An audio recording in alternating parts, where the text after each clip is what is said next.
하나님의 말씀은 열왕기상 12장 12절로 시작합니다. 하나님께서 이스라엘 12지파 공동체로 지냈댔는데 이스라엘 백성들이 주변 나라를 보면서 우리에게 왕을 달라고 그랬습니다. 사무엘 선지자 당시에 하나님이 너희가 왕을 달라고 한 것은 나의 직접적인 통치를 거부하는 것이다. 그럼에도 불구하고 시대적 흐름이 왕을 달라는 것이기 때문에 하나님이 이 왕을 주시겠다고 말씀하셨잖아요. 그래서 세운 왕이 사울왕입니다. 사울왕은 하나님이 미리 준비를 해서 믿음의 왕으로서 두고두고 이스라엘을 믿음의 나라로 세울 그런 왕은 아니었죠. 이스라엘 백성이 달라고 그러니까 하나님 그 당시에 가장 믿음이 있는 신실한 왕을 세웠어요. 세우고 나서 사울왕을 테스트했지만 여러분이 잘 아는 것처럼 두 번에 걸쳐서 테스트에 불합격하고 결국은 하나님을 대적하다 망하게 됩니다. 그 과정 속에서 하나님이 믿음의 사람 다윗을 택하셔서 연단하신 후에 왕으로 세웠고 통일 왕조에 이제 그가 시조가 되는데 그의 아들 솔로몬 때 나라의 위기가 옵니다. 솔로몬이 성전을 짓고 왕궁을 짓고 그리고 여러 왕비들의 그런 그 성들 그리고 국고성을 짓는 가운데 수십 년을 건축 사업을 하면서 수많은 백성을 끌어다 일을 시키고 세금을 무겁게 묵이니까 백성들이 원성이 잦아들잖아요. 그런데 솔로몬이 그래도 끝까지 하나님을 믿고 겸손했더라면 왕국이 나눠지지 않죠. 말년에 솔로몬이 이방 나라에서 온 여인들의 꼬임에 넘어가서 우상을 섬기게 되죠. 그리고 이방신을 끌어들이게 되고 한당들을 예루살렘 성전 주변에 짓고 그리고 이제 음란하고 육신적이 돼가면서 하나님 미움을 사죠. 하나님이 대적들을 세우게 됩니다. 왕을 하나님이 징계하는 데 방법이 여러 가지가 있겠지만 정치적으로는 결국 대적들을 세워가지고 하나님 회개를 시키는데 솔로몬이 말을 듣지 않습니다. 첫 번째는 에돔 사람 하닷을 일으켰고 그 다음에는 엘리야다의 아들 르손을 세워서 솔로몬을 회개를 시키려는데 말을 듣지 않으니까 마지막은 에브라임 지파의 여로보암을 세워갖고 하나님께서 경고를 합니다. 여로보암은 원래 솔로몬 왕의 인정을 받았던 탁월한 청년이었는데 아이야 선지자의 신탁을 받죠. 이스라엘 10지파를 주어서 내가 왕으로 삼겠다. 솔로몬이 이것을 알고 여로보암을 죽이려고 그러니까 여로보암이 애굽에 망명했다 돌아오게 됩니다. 그리고 이제 솔로몬 죽고 그의 아들 르호보암 때 이제 여로보암과 르호보암 사이에 정치적인 대립이 극대화되면서 결국은 북이스라엘과 남유다로 나눠지는 그런 이 과정들입니다. 3일 만에 여로보암과 모든 백성이 르호보암 왕에게 나왔습니다. 왕이 3일 만에 오라고 그랬기 때문에 왕이 포악한 말로 백성에게 대답을 합니다. 왕이 아버지가 함께 정치를 했던 노인들의 말을 거부를 하고 젊은 귀족들의 말을 듣고 이렇게 이야기합니다. 내 아버지는 너희의 멍에를 무겁게 하였으나 나는 너희의 멍에를 더욱 무겁게 할지라. 내 아버지는 채찍으로 너희에게 징계하였으나 나는 정갈채찍으로 너희를 징치하리. 말하자면 솔로몬 때 이스라엘 백성을 오랫동안 이렇게 노역에 강제 차출을 해서 고생을 시켰잖아요. 그러면 지혜로운 왕 같으면 르호보암 때 노인 귀족들의 이야기를 듣고 그걸 완화시켰었어. 국민 중에 원성대 잦아들게 해야 돼요. 국민 통합 방향으로 가야 되는데 르호보암이 더 강경책을 쓰게 된 겁니다. 내 권력이 더 세다. 아버지는 채찍으로 너희를 징치했지만 나는 아예 정갈채찍으로 너희들을 통치하겠다. 그렇게 이야기를 합니다. 이같이 백성의 말을 듣지 아니하였으니 일은 여호와께로 말미암아 난 것이라. 중요한 것은 하나님이 어떻게 판단하시느냐 하는 겁니다. 하나님으로 말미암아 르호보암이 하나님의 뜻을 거스리고 결국은 백성들의 말을 거부하는, 그래서 백성들과 르호보암이 갈라지게 된다는 이야기를 합니다. 이게 뭐냐면 하나님이 이 일을 섭리를 하신 거죠. 르호보암 왕 때 나라가 나눠진다는 예언이 이렇게 해서 이루어진다고 말씀하셔요. 하나님의 원래 뜻은 르호보암이 정말 백성에게 선정을 베풀어서 백성들의 그 고역에서 해방을 시켜줘서 국민 통합의 방향으로 가야 되는 것이 정말 하나님이 원하는 방법이에요. 그러나 솔로몬의 죄악과 그로 말미암아 이스라엘에 대한 하나님의 징계로서 이제 나라를 나누겠다고 하나님이 작정을 해버린 거예요. 그러게 되면 인간의 방법이 없어요. 어떤 방법도 막을 수가 없어요. 르호보암이 결정을 했는데 하필이면 노인 귀족들이 아니라 젊은 귀족들의 말을 듣고 더욱더 강압 정책을 선택한가. 하나님의 섭리대로 역사는 굴러간다고 이야기합니다. 제가 요즘 윤석열 대통령을 보면서 굉장히 위기를 느껴요. 제가 카톡에도 썼지만 이번에 대법원장을 뽑거든요. 대법원장을 뽑는데 이균영이라고 해서 굉장히 보수적인 판사를 대법원장에 임명을 하는데 이번에 국회 청문회 과정을 보니까 철저하게 동성애와 동성은 합법론자예요. 이러면 기독교는 끝나는 거거든요. 왜 그러냐면 입법 과정을 통해서 포괄적 차별금지법을 통과를 안 시켜도 자꾸 사람들이 이 법원에 이제 고소를 하게 되면, 재판을 하게 돼서 이게 1심, 2심, 3심 대법원까지 올라가게 되면 거기서 판례란 걸 해요. 그래서 대법원에서 판례로 동성애 문호를 열어주는 그런 재판을 한 서너 번 해버리면 유사한 모든 사건은 이제 판사들이 친동성애적인 판결을 해버리면 한국은 구멍이 뿔 뚫려버려요. 서구라파에서 그렇게 해가지고 다 동성애 합법화 됐거든요. 윤석열 대통령이 아마 이균영 대법원장을 뽑은 이유가 주사파를 척결하기 위해서 한 것은 맞아요. 그런데 동성애 독재를 척결하기 위한 그런 안목은 없는 거예요. 그럼 기독교 편에서는 주사파보다 더 무서운 것이 실은 동성애 독재 세력이에요. 주사파는 국민들이 네오마르크시즘이나 주사파 사상을 알기 때문에 정치적으로 막을 수가 있지만 이 동성애 합법은 기독교만이 싸워야 돼요. 외로운 싸움이거든요. 그런데 대법원장이 친기독교 대법원장이 돼버리면 이거는 기독교 막을 수가 없어요. 6년 동안 무슨 일이 벌어질지 모르거든요. 그래서 저는 대통령의 통치권이나 리더십에 보존되기를 원하지만 이것만은 용서할 수가 없어요. 이명박 대통령이 경제 발전한다고 이슬람 돈을 끌어오기 위해서 19구 법안을 만들려다가 한국 교회에 강력한 반발을 받았거든요. 또 경제 성장한다고 박근혜 대통령이 한국을 할랄 식품 인증국가로 만들어서 우리나라에서 할랄 단지 만들어 가지고 그거를 외국에 수출하는 할랄 인증국가 만들려다가 망했어요. 그런데 또 윤석열 대통령이 동성애와 동성은 합법론자를 대법원장에 또 만들려고 하는 게 오만해서 그런 거예요. 저는 바라기는 민주당이 이거를 부결시키기를 기도해요. 여러분도 기도하시길 바랍니다. 6일날 국회에서 이제 그 인준을 놓고 표결을 하거든요. 그래서 부결되도록 기도를 해주세요. 비록 윤석열 대통령을 지지하지만 이것만은 우리가 막아야 돼요.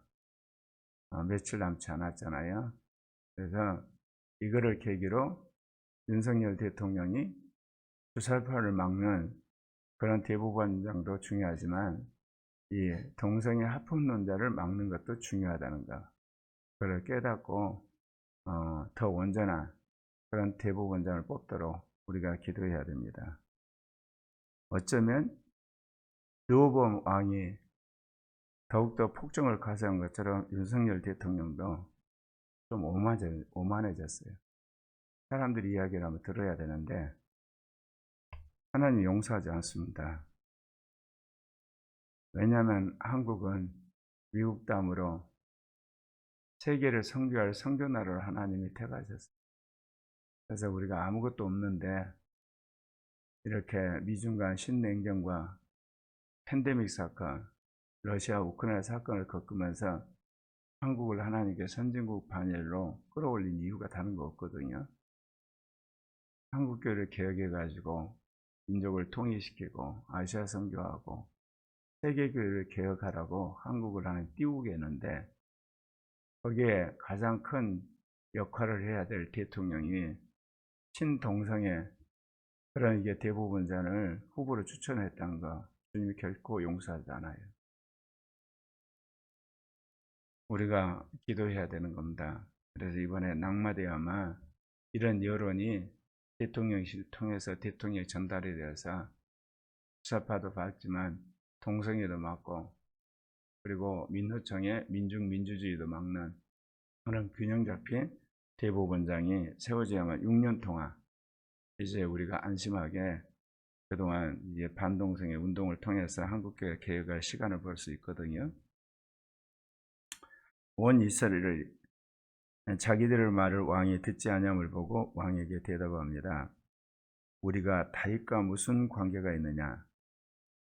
여기서 보게 되면 다윗이 죽은지 솔로몬이 죽은지 아들이 있잖아요. 그러면 르호보암과 정통성의 문제를 이야기하는데 뭐를 끄집어내냐면 다윗을 끄집어내요. 이야기는 다윗이 이 왕조의 뿌리라는 거죠.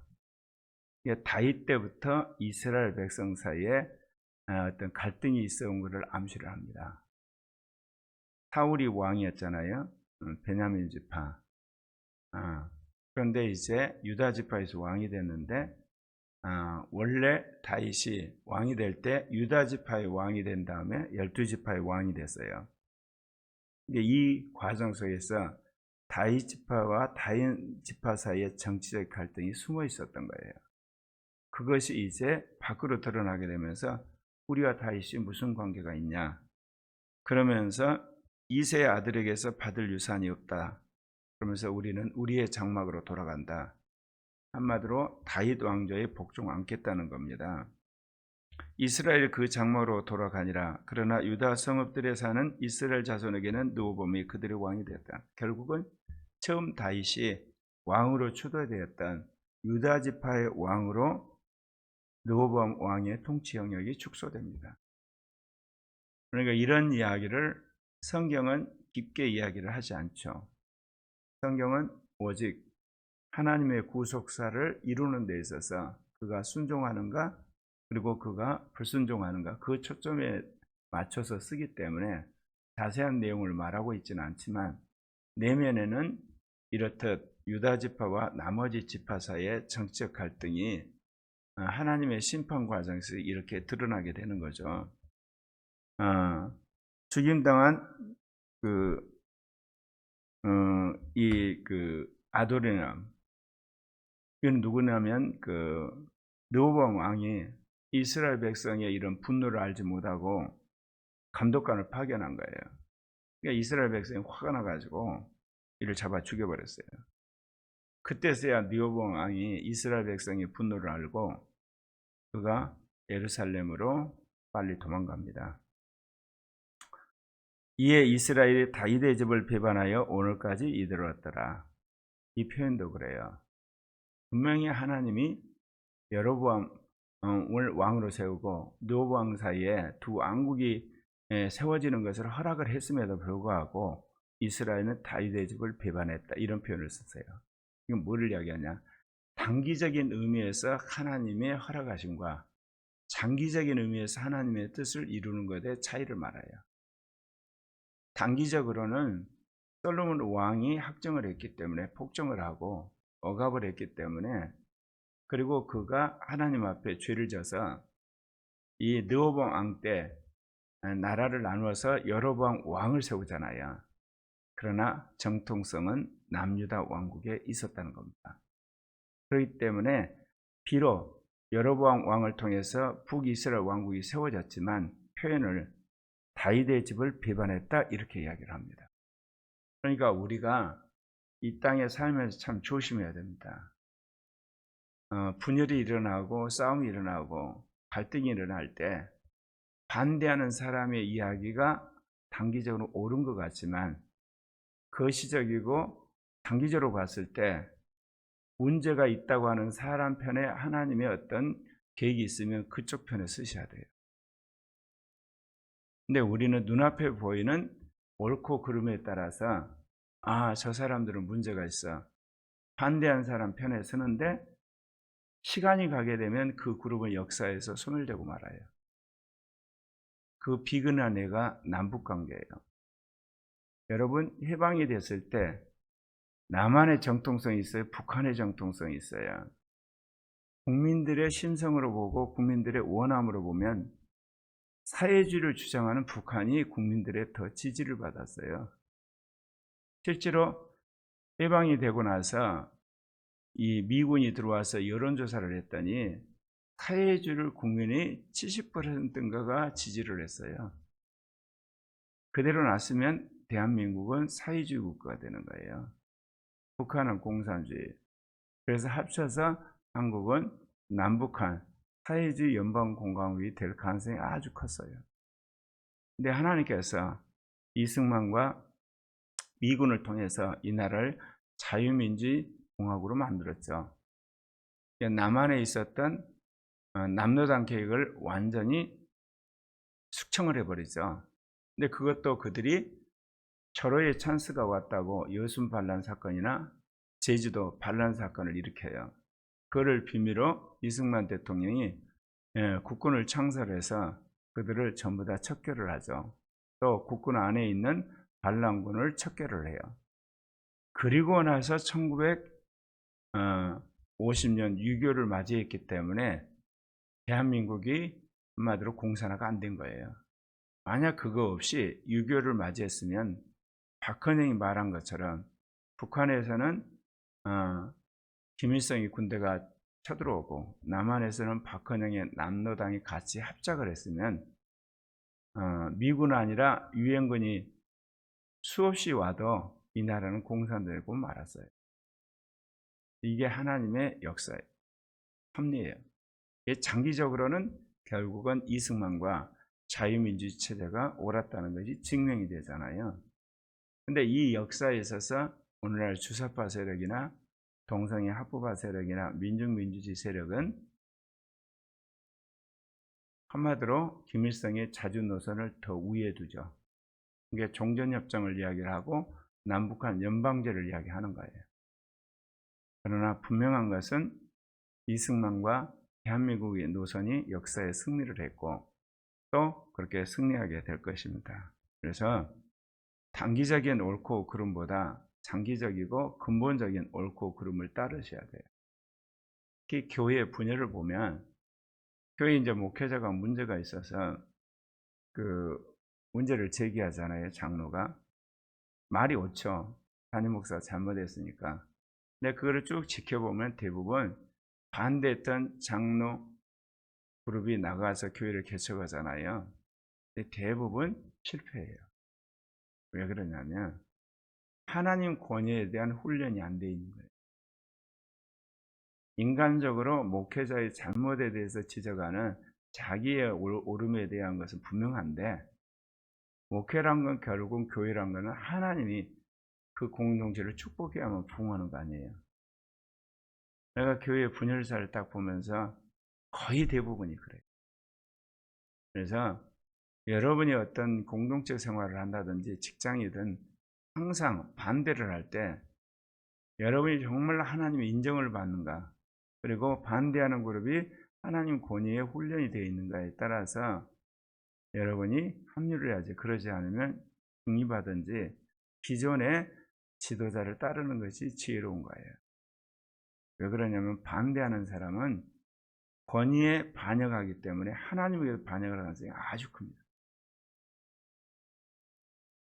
물론 이거를 극복한 사람이 새로운 지도자로서 새로운 시대를 여는 것은 맞아요.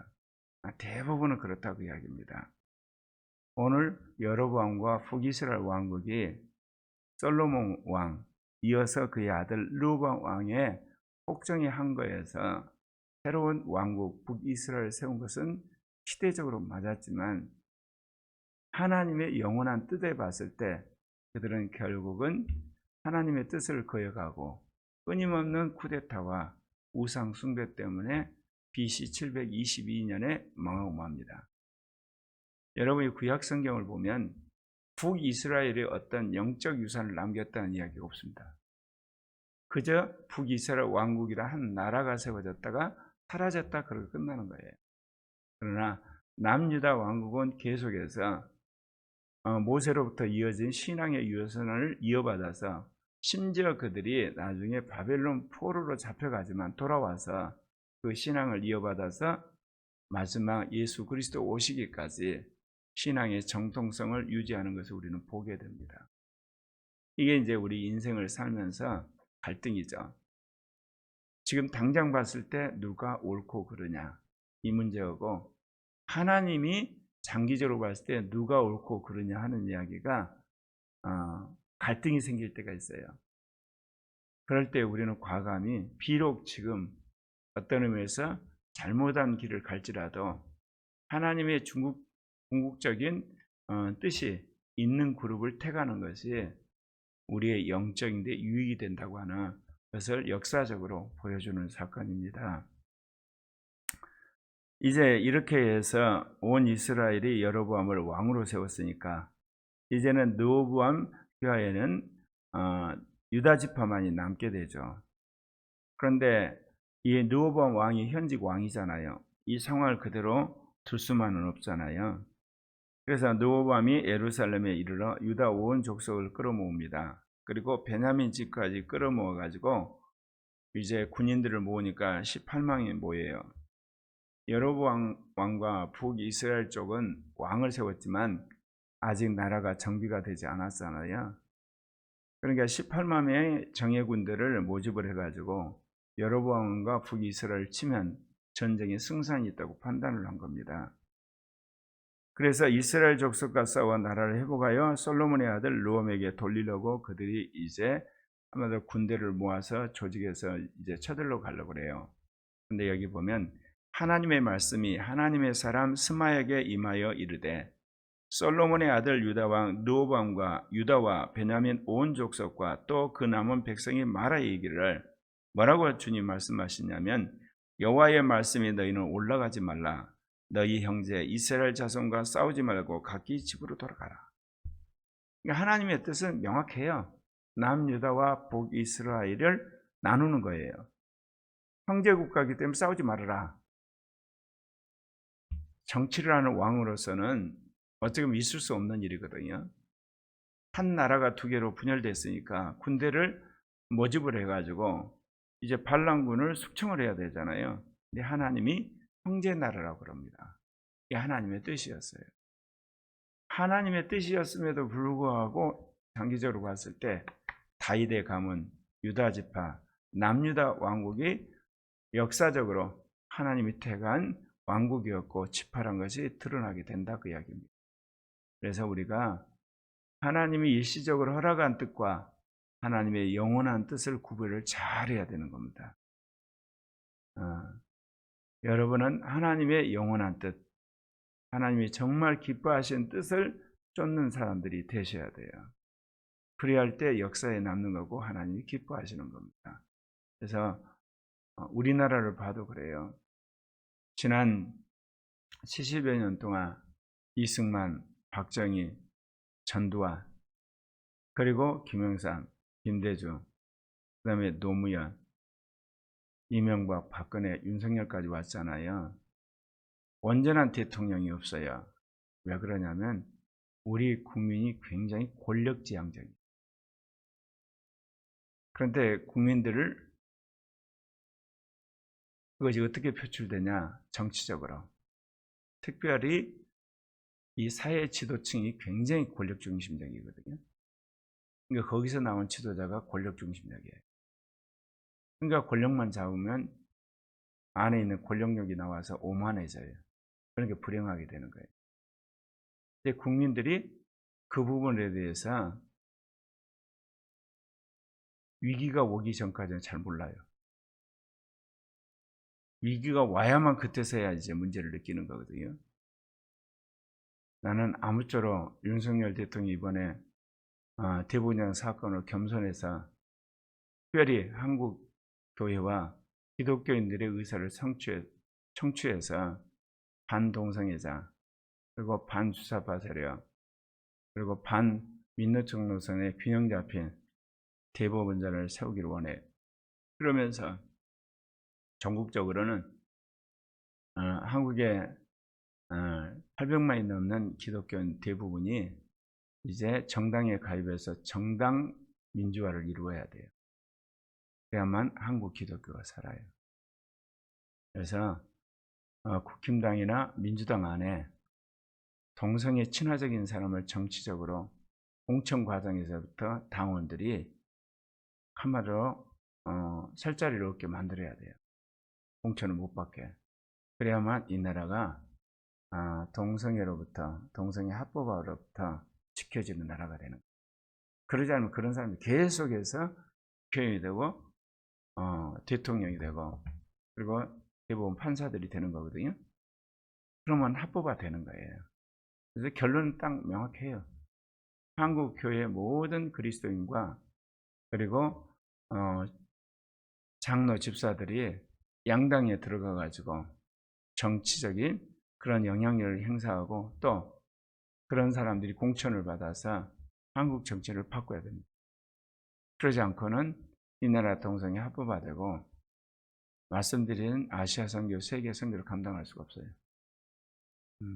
그 일을 코리아교도 해야 되고 모든 그리스도인이 깨어나야 돼요. 그러면서 양심적인 국민과 더불어서 이 나라를 자유민주 체제를 만드는데 앞장서야 될 것입니다. 기도하십시다.